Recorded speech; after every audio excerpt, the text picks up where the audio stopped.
All right, y'all, it's another episode of the Texas Garden Guy Show. Let's answer some gardening questions. All right, so the first question is, what can I start seeding now for an autumn crop here in Texas? I would start them indoors under grow lights and transfer them into raised beds. So I prefer to grow my stuff out in the sunlight if at all possible. I only grow my stuff indoors under grow lights when it's too cold for the seedlings to get germinated. Usually it needs to be above like 75 degrees for most things.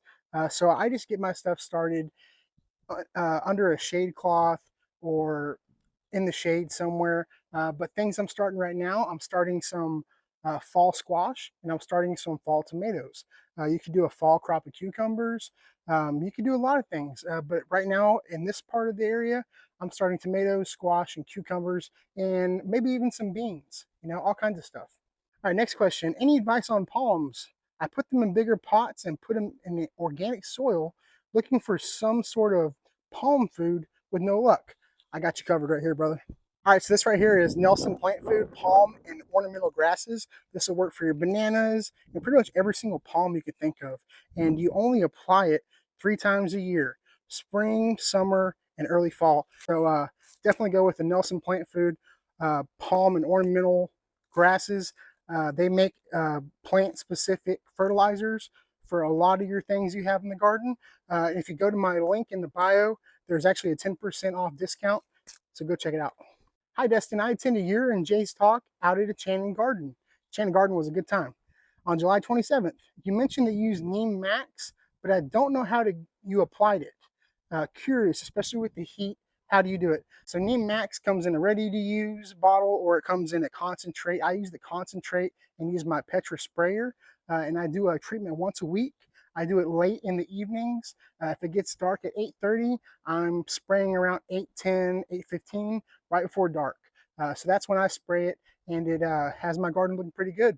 So got no complaints. It's good stuff. Neem Max is going to work for your aphids, thrips. It's going to work for preventing the vine borers, the squash bugs, stuff like that. So I highly recommend using some sort of cold pressed neem oil like a Neem Max.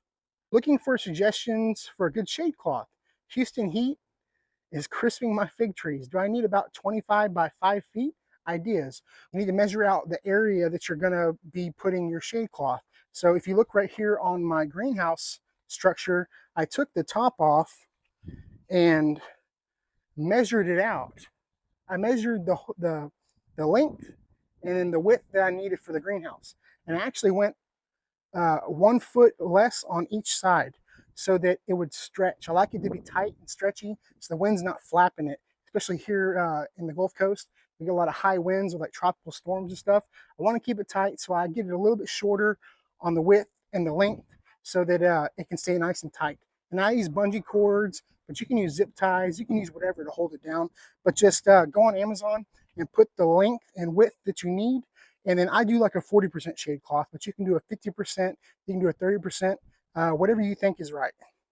Hi, I saw your video about propagating figs and crepe myrtles.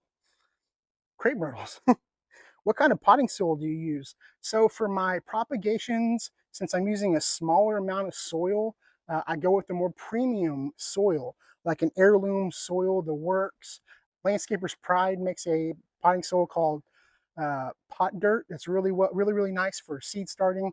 I basically use a seed starting mix for my propagation mix just because I feel like last year I used heirloom soils for almost all my propagations and I had really good results. I'm starting to learn that spending a little bit more on soil really benefits you in the long run rather than cheaping out. When it comes to like a big bed, obviously you can go a little bit cheaper and top it out. But for my propagations and my seed starts, I'm going to go with a really premium potting soil. Bohemian 50/50, heirloom soils, the works, or Landscaper's Pride pot dirt. That's my recommendation. But if you're somewhere besides Houston, go with like a Pro Mix. Just look for a Pro Mix. I have 3 raised beds from Vego that arrived. Trying to decide what to put down between the walkway, gravel, or bark. What is your favorite surface between your beds? I'm like dyslexic or something. I can't read right. So what I got right here is gravel. That was my choice because I wanted a gravel that would match my other bed that I'd already made. But ideally, like bark or mulch would be better. It would retain water, it wouldn't dry out so fast. And mulch is kind of easier because you can just top it off, keep adding more as you go. I'm having issues with the rock poking holes in the weed barrier.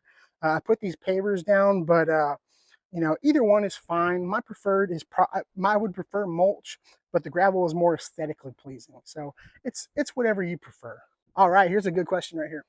We ate some amazing peaches this summer and kept the seeds. That's awesome. Any advice, or is it even possible to grow them? Appreciate any tips. Thank you. So, peaches are a stone fruit and they are typically grafted.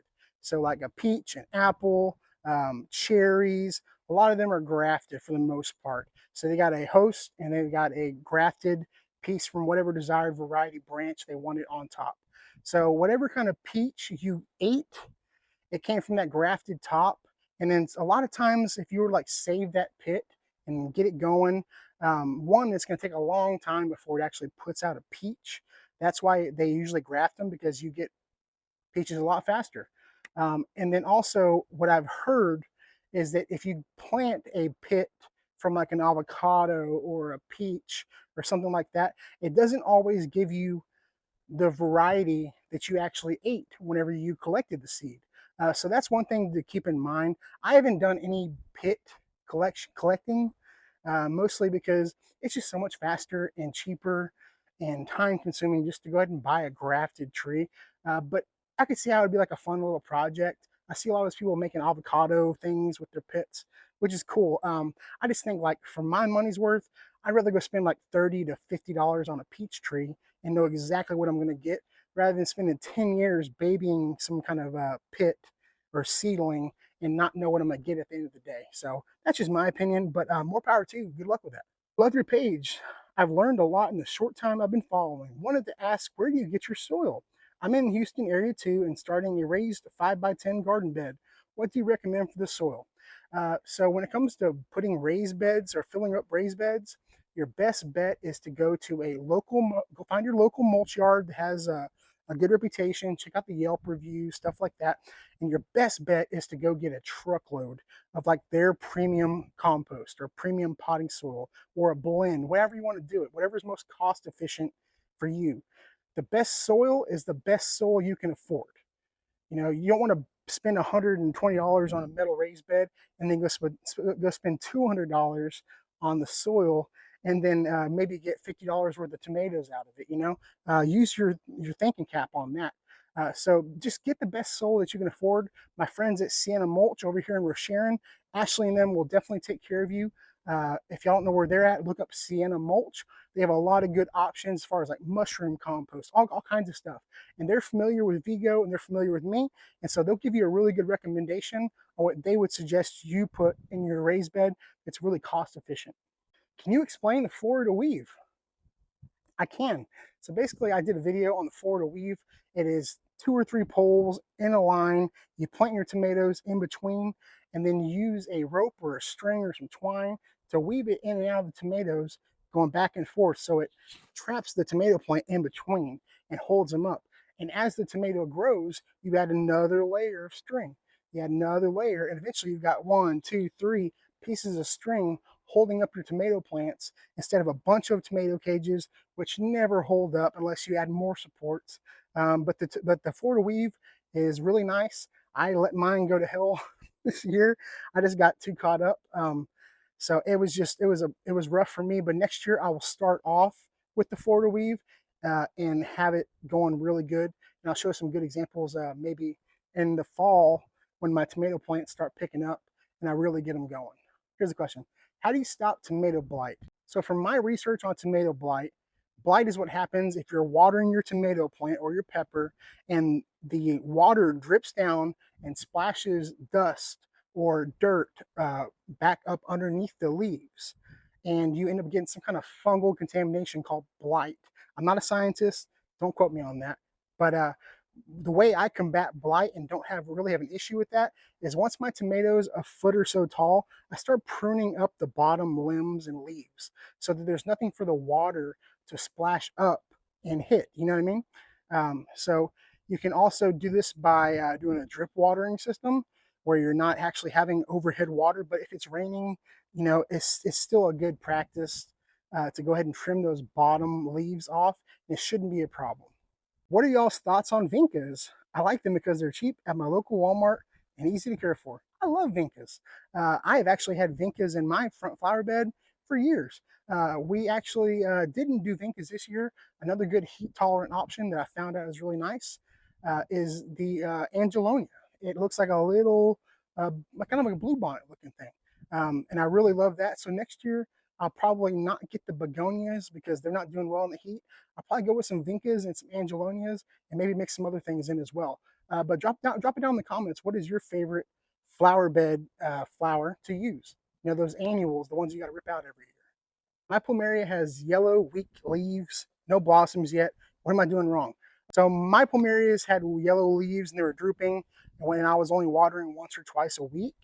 Now that it's getting in the triple digits, I've been bumping that up to almost every single day, and I've seen really good results come back from my plumerias. I've also been giving my plumerias and my adeniums Nelson plant food, plumeria food, once every 2 weeks, and I've started to get a lot of blossoms. So you may need to give them a little bit of extra water. Plumerias are heavy feeders, so make sure you're giving them some fertilizer as well. So try that out, and you should get some blooms. My bell pepper plant looks great, but no flowers, fruit yet. Help. So if your bell peppers aren't producing, I know with some nightshades like your tomatoes and peppers, when it gets too hot, sometimes they don't produce flowers. If they're having a real stressful time in the heat, they might be just focusing on staying alive rather than putting on blooms and actually producing fruit. If they are producing blooms and not getting fertilized, that's another issue. You can do things to bring in those pollinators to get them, pollinated, or you can go through and hand pollinate them with like an electric toothbrush and kind of do it by hand with a Q-tip. But also make sure you're fertilizing.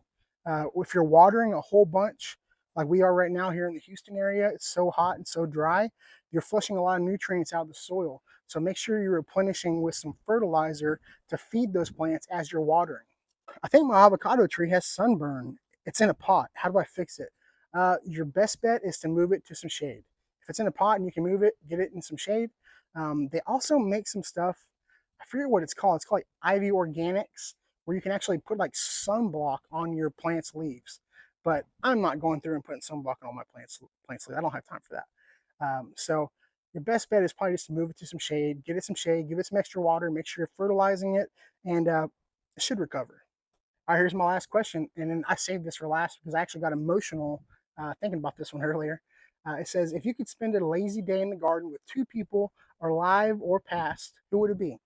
Oh, I know who I'd spend it with. Okay, Ed O'Rourke. Ed O'Rourke is the godfather of modern figs. He was a professor at LSU, and he actually is the reason we have so many fig varieties that we do. They actually named a fig after him called the O'Rourke fig, which is one of my favorite fig trees.